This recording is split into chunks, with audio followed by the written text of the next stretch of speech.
The Husker men's basketball team hasn't beaten a top 5 opponent in Lincoln for more than 30 years. Last night they hosted 4th-ranked Maryland and nearly ended that drought. Nebraska played a fantastic defense all night long, forcing 18 Maryland turnovers, but they just weren't able to take advantage of them, scoring just 9 points off of Maryland's mistakes. Nebraska fought and kept it close throughout, but the offense was a problem all night. 4 Huskers scored in double digits, led by Andrew White's 19. The team shot a season-low 32%, and when it mattered, Melo Trimble and Maryland made the big plays. And for a second straight year, the Huskers lost a tight one to Maryland, 70-65 the final score. The Huskers have a chance to rebound Saturday as they take on Rutgers, who's 0-10 in conference play. Tip is set for 1 o'clock on Saturday at Pinnacle Bank Arena. Meanwhile, the women's team is prepping for its match with Indiana on Sunday. The Huskers are coming off another dominant win on Tuesday over Penn State.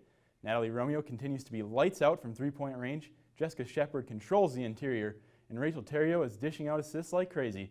Everything seems to be going right for this team right now. Even the role players are stepping up as Allie Havers and Anya Kalenta have had career games within the past week. Indiana, on the other hand, comes in at 13-9, 5-5 in the conference, having lost their last game.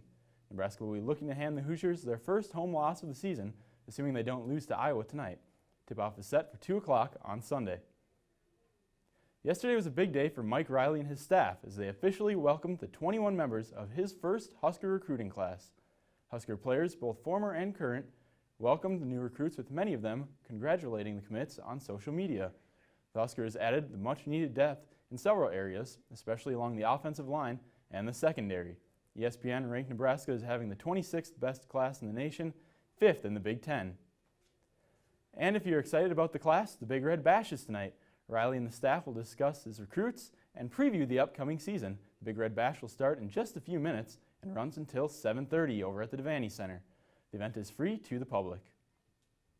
Head coach Mike Riley also announced yesterday that wide receiver Lane Hovey and defensive lineman Joe Keels are leaving the program.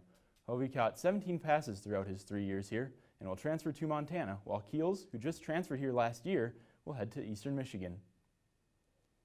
Well, just 3 days until Super Bowl Sunday as Santa Clara and Levi Stadium play host. Of course, there's plenty of activities throughout the week for fans to enjoy, but for those actually attending the game, they'll be dropping some serious cash. This year's ticket prices are on track to make Super Bowl 50 the most expensive sporting event in U.S. history, with the average price for one ticket costing just shy of $5,000. As for the game, the Broncos and Panthers are practicing for their last couple times. The Panthers have only appeared in one other Super Bowl, which they lost in 2003 to New England, while the Broncos are playing in their 8th, looking for their 3rd title. The Panthers seem to be unanimous favorites, but we'll have to wait and see. I'm not counting out Peyton Manning just yet. And that's all for sports. Back over to Megan.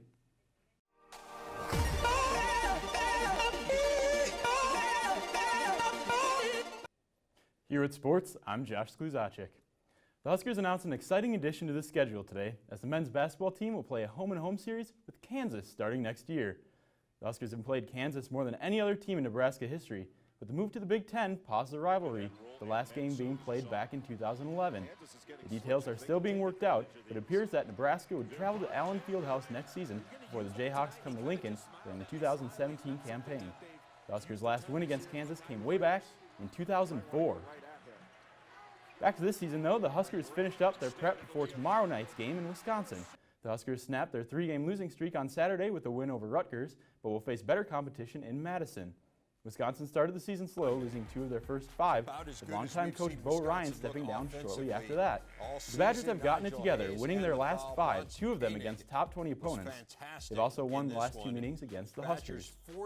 As for the Huskers, Siobhan Shields, who took that hard fall in the win over Rutgers, is still going through concussion protocol, and his availability will be determined tomorrow. He did receive some cool news this morning, though, when he was honored by Allstate for his work in the community. Yesterday marked the start of the Royals World Series Trophy Tour, and today it stopped in Lincoln.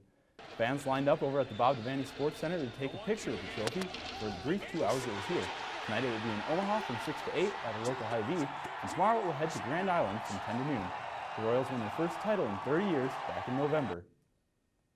And while the Husker baseball team prepares for its upcoming season, head coach Darren Erstad announced yesterday that pitcher Derek Burkhamper will be suspended for the first 2 weeks after breaking team rules. As a sophomore last season, Burkhamper worked his way into a weekend starting spot in the rotation, posting a 5-3 record and a 3.84 ERA. The loss particularly hurts because the Huskers will have to replace pitchers who worked more than half of their innings last year. Finally, the NFL is reportedly banning players who don't pass a background check from its scouting combine. Players who've been convicted for domestic violence, sexual assault, or weapons charges, or those who refuse to submit a background check would not be invited to the annual event.